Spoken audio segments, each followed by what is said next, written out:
All right, guys, so we went over the bench, we went over the squat. Now is the 4 principles that you need to get your biggest deadlift possible. So just like with all the other ones, we're always gonna start with technique. How do you ingrain really good technique, or how do you build that technique in the deadlift? Most people just throw the bar on the ground, load plates on it, and start deadlifting.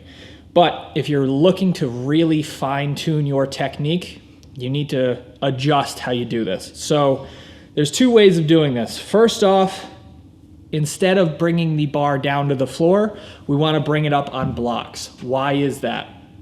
A lot of people don't have the technical ability to reach down into a good position, lock their lats in, lock their back in, get nice and tight, and pull really good, clean reps off the floor. So if you're just starting, if you're a newer lifter, if you're newer into deadlifting from the floor, I would suggest bringing that bar up. It's going to allow you to get into a much better position, build some positional strength, and as you get stronger and stronger, we drop the boxes down and get you closer to pulling back from the floor. The second thing you can do is reduce the amount of overall weight and increase the amount of reps that you do. Now, I'm not saying increasing the amount of reps per set. I'm talking about total volume over time. For example, I may have a heavier deadlift day in my training and then a lighter deadlift day in my training. The lighter day is more focused on technique, more focused on building that speed and just ingraining that good position so you can increase that ability to do that with greater and greater loads over the course of time. All right, so the second principle you need to put into your training to get your biggest deadlift possible is hypertrophy work, but specifically focused hypertrophy based on the style of deadlift that you do. So, for example, if you're a conventional puller, right? I get into my conventional stance. What are you gonna notice? The bar, if you wanna watch from the side here, what are the main movers, right? We lock that core in, you see my lats engage, you see my quads drive, you see my glutes finish. If I'm trying to build my conventional deadlift, I need to focus on lats, I need to focus on quads, I need to focus on glutes, hamstrings, right? We need to build up those muscles so they can be a bigger muscle, can have the capacity to put more force into the bar, and therefore get stronger. Likewise for sumo. If you're a sumo puller, getting out nice and wide, different idea, right? Look where that bar intersects. That's more upper back. You're gonna get far more quad involvement, right? So if you're a sumo puller, I expect you guys to start hammering quads and getting these giant tree trunks for legs, right? Same thing with the upper back, being able to maintain that good position. Maintaining that good position with that upper back, maintaining that good brace as we come down, and driving those feet into the ground. So what I want you guys to look at is making sure that you know the style that you're pulling and the muscle groups that you need to focus on in order to get the most out of it. So my conventional pullers, what I would say for you guys, make sure your lats super, super strong. Throw a lot of pull-up variations in, a lot of pull-downs, as well as RDLs, good mornings, things like that. Help kind of build those positions, build that strength.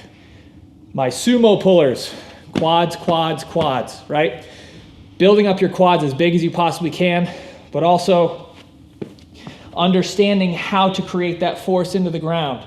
If you're lucky enough to have a leg press like we do that has a very, very wide foot plate, same thing with our hack squat, you can actually put yourself in that position that you would with your sumo pull to get a lot more volume for your lower half without burning out your upper back, burning out your lats, or burning out the integrity of your core stability. So guys, step number 2, get bigger muscles, but make sure they're the appropriate muscles for the type of pull that you're gonna be doing. All right guys, number 3, and something that I know a lot of you need to work on based on the videos I've seen, based on a lot of the topics and things that we talk about on the Table Talk and all over social media, is mobility, but more importantly, stability, right? So we talked about this a little bit with our squat version of this video, but for the deadlift, it is even more important, especially if you pull sumo. So what I talk about in terms of hip stability, right, is your hips'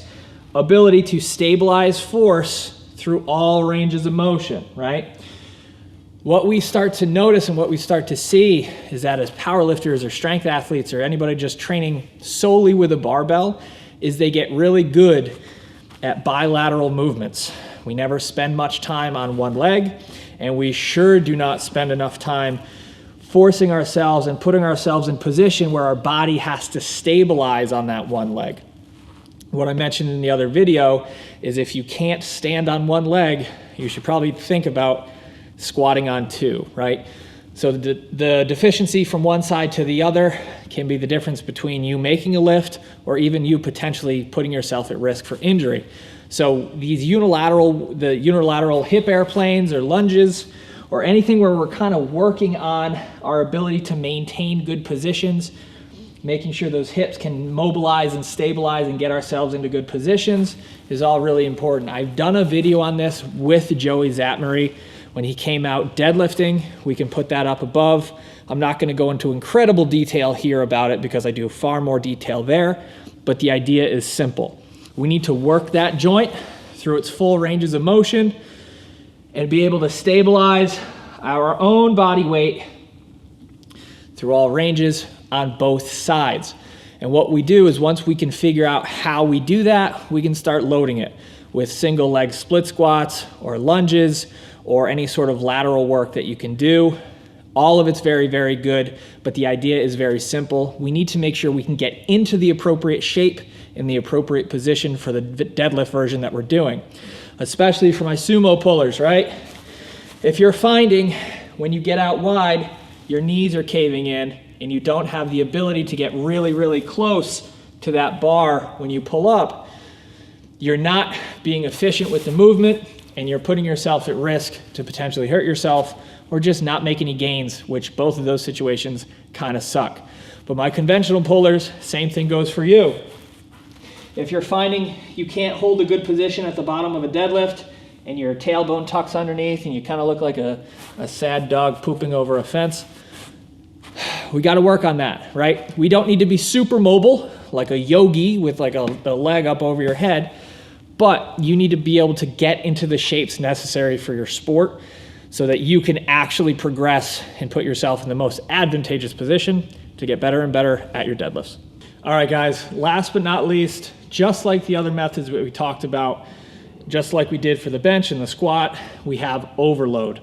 Now, with a deadlift, for most people, most of the time, deadlifting takes the most out of them. It takes the longest to recover. Your CNS gets fatigued, whatever you want to call it. It's very, very hard to recover from deadlifts for most people.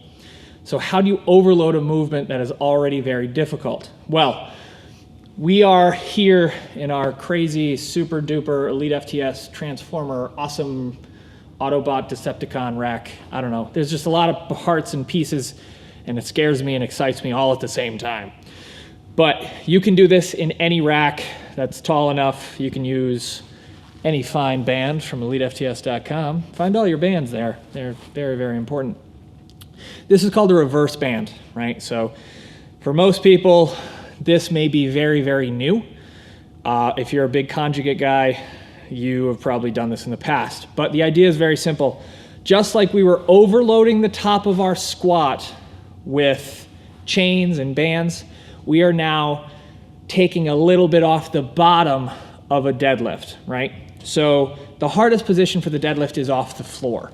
If you can get it, the farther off the floor you get it, the more advantageous that position is. So if you're looking to overload the movement and give yourself some heavier weight in your hands and get that confidence up and kind of build that ability to hold heavier and heavier weight, we use reverse bands. Now, again, this is a very tall rack and this is a lot of band tension, or I'm just super strong. Hit, right? It's a little silly. But the idea is very simple. What we want to do, we want to take a little bit of the weight off the bottom. So as you come up, that starts to deload and you feel that weight in your hands at the top, right? So you go from a very weak position to a much more strong position. I like to do this leading up to a meet. Probably the last pull we do is always a reverse band something. But again, it's a very cool tool that allows you to continue training with heavier and heavier weights, again, to get used to it, to get that feeling in your hands, and to build that confidence. Try these out for yourselves. Get a pair of light bands. I would suggest for most people, most of the time, light bands will do. But have some fun with it. It's a lot of fun to see what you can put on the bar. And as always, guys, if you enjoyed these videos, if you got something out of this, if you find that your training is taking a positive turn, let us know down below in the comment section. As always, like, subscribe, do all the things. On behalf of myself and Jacob behind the camera, thank you very much, and we'll see you in the next one.